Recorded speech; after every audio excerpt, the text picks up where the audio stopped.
पवारसाहेबांनी सांगितलं धक्का लागता कामा नये. उद्धव ठाकरे म्हणाले की कणबळ धक्का लागू देणार नाही. अजितदादा म्हणाले धक्का लागू देणार नाही.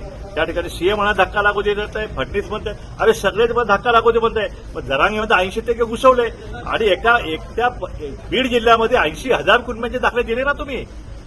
रात्री बेरात्री जीआर काढले तुम्ही. 2.5 वाजता जीआर तुम्ही काढलेले आहे. हे तुम्ही या ठिकाणी आता उपोषण जरांगेचं उपोषण झालं त्या ठिकाणी सगळ्या मंत्र्यांची लाईन लागली तिथं. या ठिकाणी आता 3रा दिवस आहे. मग ओबीसीचे आंदोलन दखल घेण्यासाठी सरकारचा एकही मंत्री या ठिकाणी का आला नाही हा माझा सरकारला सवाल आहे. आणि जर तुम्हाला मराठा समाजाला घेऊनच तुम्हाला हे करायचं असेल तर उद्याला या येणाऱ्या विधानसभेमध्ये जरांगे म्हणतायत ना जर जो कोणी त्यांच्या सगळ्या सभेच्या ज्याला विरोध करेल त्याला पाडणार म्हणजे पाडणार. आम्ही या ठिकाणी आव्हान देतो की जो ओबीसीच्या आरक्षणाला विरोध करेल जो सगळे सभेचा जीआर काढेल त्यांचे आमदार सुद्धा चुन चुन के हम गिराएंगे चुन चुन के.